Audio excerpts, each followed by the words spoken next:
Yan, luto na yung ating chicken feet.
Mambot na yung ating chicken feet.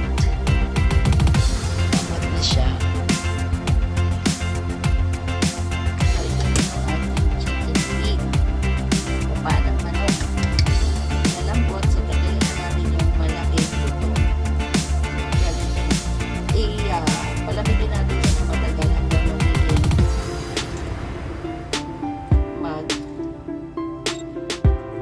ganito. Malambot na siya pero hindi siya lamog.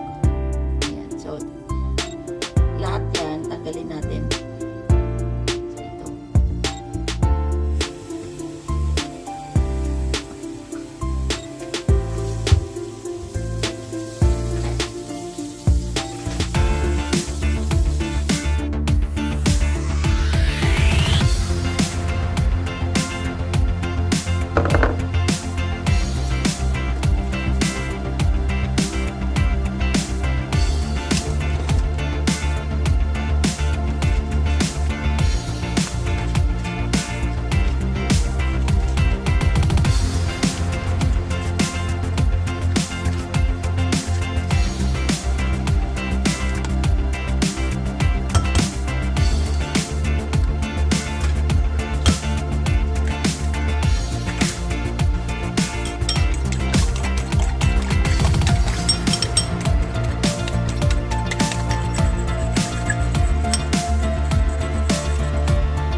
luto na yung ating chicken feet.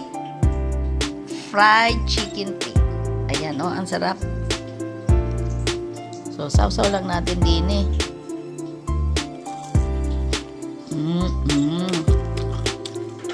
Kailangan lang mabusisi ito. Masipag lang po kayo.